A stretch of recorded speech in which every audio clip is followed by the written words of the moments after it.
Dogecoin rallies again, along with Bitcoin, Ethereum, and just about the rest of the crypto market. Day 3 continues. We're going to talk about that in this video. Please be sure to subscribe to my channel. Hit that little notification bell too. You can be notified when my new videos come out, as well as when I do live streams. And here we are on day 3. We had Wednesday the 19th, Thursday the 20th, and then overnight more upward action, more buying. The Asian buyers, Asian market doesn't want to be left behind. Dogecoin pushed up over 8.5 cents early this morning.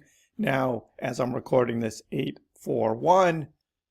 This was primarily a Bitcoin-led rally. Yes, this is a Bitcoin-led rally. Again, 3 days Bitcoin buying, Bitcoin coming up over $79,000 during yesterday's live stream. We did target 78,273 here on our fib level as we were seeking if there was continuation from the highs yesterday, where might we see that measured move? And it was 78.2. And so Bitcoin has eclipsed that, came back, and now that will serve as resistance for Bitcoin, as Bitcoin on this 1 hour chart here looks to be fading back just a little bit early here on Friday morning. We had ETH coming up to 2,450. We had XRP moving up over $1.40. That's right, that's a 40% gain in 3 days for XRP. So these moves are big. Now, Dogecoin, we also had a measurement coming up to over 9 cents on the fib line, and Doge didn't get there. So, and also the others as well. I mean, ETH didn't reach its measured move, nor did XRP or Solana or any of the others we looked at. So this primarily was a Bitcoin move. And what does that do with Bitcoin dominance? Bitcoin dominance moves up over 60%. So Bitcoin has led this rally. This is where most of the buying has been. A lot of it was shorts covering. We'll look at the shorts again because that's a big part of it. But just so we're clear, this is not Dogecoin just running on its own. Dogecoin is following, though. Dogecoin is doing well. But this is more of a Bitcoin-led rally.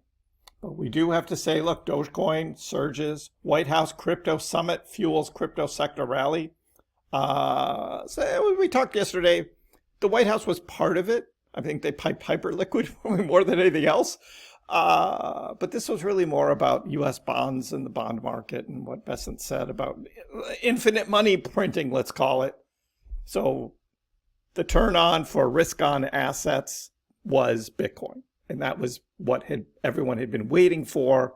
Bitcoin moves, the rest of the crypto market does finally move. But of course, there's always that question, is this a potential bull trap? Dogecoin contributor warns on crypto market surge. This is Misha Bar. Misha Bar is just doing his job, just keeping everyone like, just be careful here. We still are in summer of 2026, and this rally, although we're on day 3 now, and this rally is looking good, let's wait and see what happens. Because going forward, overbought signals will be watched in the market to determine a potential reversal. Very quickly, we're going to be going from oversold to overbought. The RSIs are going to be peaking on the shorter terms. We'll see how the longer terms look as we go into the weekend. And of course, we're going to have weekend buying and possibly selling. And without the stock market, without any other economic news, we'll see how crypto reacts over the summer. And then, of course, we got stuff like this. There's a real chance Dogecoin will hit $1 next year. So here comes the dollar stuff again already. And it's just like, come on, guys. We're at 8.5 cents. It's like $1 already. So just be warned. And you know, and they tweet this stuff, and you get these things, and they get like tons of views and all of that, and it's just like it's nonsense at this point, in my opinion. So what else is going on? Well, Jordan's like, well, we're at this part of the cycle, just going up. And I would say we're at this part of a overall bear market cycle, right? We're still bear market, flipping bull for a short period of time. I say, let's let the next 2 weeks play out, see whether these levels can be maintained, but see if there's a big retracement. Because I've seen this before happen at different times, different past cycles, where we get a big run and it gets retraced. We can look at Dogecoin, and we can go on the weekly chart, and we can go back to 2022, and we can see what happened. So let's go back and let's just take a quick look back in 2022, and we have this huge move for Dogecoin after this long slog of sideways action. And the move almost got entirely retraced back down. So, because Dogecoin was down here in the 6s, right? Moved up to 15 cents and came all the way back down below 7 cents. So that all happened last bull market. That big move, and it almost got entirely retraced. And this is a weekly candle look, and you'll see that we maintained it for about a week, but then the bears came back. So this could happen again. We could see this kind of thing again happen this cycle. So I'm just like, we've seen this before. This has happened, and we just got to be careful that I mean, if you want to just talk about bull cycle, bull market, like full on ahead, okay. I just say we've been here before. So we'll see how this plays out this time. We'll see how it plays out. So a lot more to cover here. Bitcoin, of course, hits 79,000. New 14-week high. So this, for 3 months, we've been slogging around low, and now we're up. It's up 16,000 in the last 4 days, liquidating over $4 billion worth of short positions, $400 billion added to the market cap. And it has been a Bitcoin-led rally. So we're going to talk about Bitcoin for a little bit. Now we got a lot of people buying, right, while the price is up. Nobody wanted to buy in the 60s because everyone was waiting for the big drop into the 50s or 40s, and now all of those people, well, some of them are backtracking and saying, oops, I missed it. There's a few saying that, and Kaleo's like, okay, I changed my position now. But we've got others who are steadfastly saying, cycle's not over yet, Bitcoin's still going to come back down, we'll see that. And others are just ignoring that they were calling for lower bottoms and now are just calling for higher highs. So we got all that going on. Walter Bloomberg, long-term yields end wild week near decade highs. So we've got these bond yields that we were talking about. And you know what happened, right? After Besant on Wednesday said that the U.S. was going to be like $4 billion or more, and then came out Thursday and said, and that's probably not even enough. We're going to do more. It's like the infinite money printer. And guess what happened? The 30-year Treasury yields are back up over 5% again on Friday, on today. And so it's like we're almost back to where we were on Monday at 5.3%. So all of this just means nothing to the bonds. The bond market is just like, yeah, Scott, we hear you, but yeah, we're going back up. So I don't know how this is all going to play out. We've got the U.S. debt is over $40 trillion now. And Besant's just saying, look, the U.S. economy is just going to march ahead and the debt will get taken care of. But how is it going to get taken care of? Congress isn't going to start slashing programs and cutting costs. That's not going to happen. So we're going to be $50 trillion by the time Trump's term ends in a couple of years. And it's just going to keep going on. So risk on assets, we just buy. Price needs to go up to keep with inflation. Like all of that. And that is going to be the narrative we're going to be talking about through the fall, is exactly that. Meanwhile, Coinbase CEO Brian Armstrong says U.S. crypto rules could move. We could be September 15th or 16th now, so maybe not 15th. We'll see 15th. Or the SEC and the CFTC could issue new rules on the 16th. So Clarity Act vote on the 15th. If it passes, great. If it doesn't, the CFTC and the SEC are going to step in, and we're going to have our crypto roadmap for the United States. Either way. I don't think this is what fueled this big market rally. I think it's more the other. And wiping out the shorters. We'll talk about that in a minute. Meanwhile, Kramer, I mean, this is the inverse Kramer, right? He sold. Remember he sold back here? Yeah. He sold it down to like $62,000 a Bitcoin. And he just said, I'm getting out. And now Bitcoin goes up. So, again, inverse Kramer still around.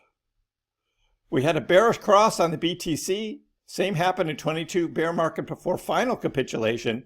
And so we do have some saying, look, this is great. This is a move. It's a move up. And we come over our weekly and daily averages and all of that, 50-week moving average, 200-day moving average, like all of that. We cross over that. But you know what? There still could be that one more capitulation coming. And that's that September, October drop. And so some are still saying, be careful of this. This is still in play. So we'll watch that. And again, that's similar to what happened right here in 2022. We had the same thing. Had a big move up. We had a crossing here. So we got a crossing going on now. And there was still one last drop in prices. So that's still out there. And we've got this one. Everyone is calling for a bull market here. Let me go back. Almost no one is watching the level that truly matters, the 50-week moving average, the blue line. It is called the start of every bull phase and the end of every bear. The current 50-week moving average is at 81,700. Flip it and the bull market is confirmed. So that would be this blue line up here, 50-week moving average, and we're not there yet. So interesting. Again, it's another line in the sand that we'll be watching. And then we also have the schedule. Typically, these cycle bottoms hit day 364 to 406, right? Extended out here. And we haven't hit that yet. We're only on day 316.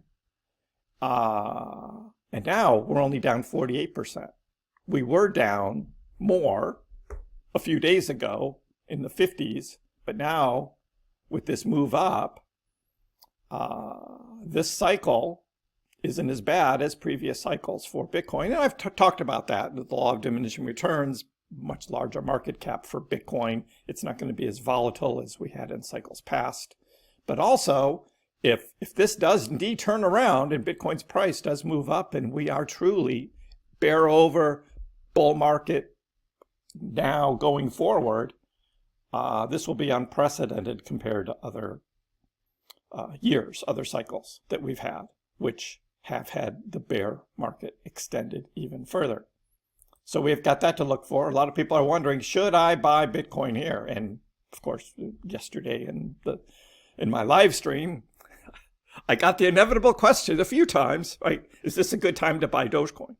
And I said, that's up to you, right? I can't tell you what to do. I tell you what I'm doing, and I'm waiting a couple weeks. Let's see how the first week of September goes. Because as I just showed, right, 2022, we saw the same thing with Dogecoin. It goes on this big run up, and then it retraces most of it. And so we will be watching that going forward. And I don't want to be a total bear. I'm just looking at history and how history has proven itself again and again. It's all depending on your horizon, and this rally might feel like you're missing the entire boat. This is Michael.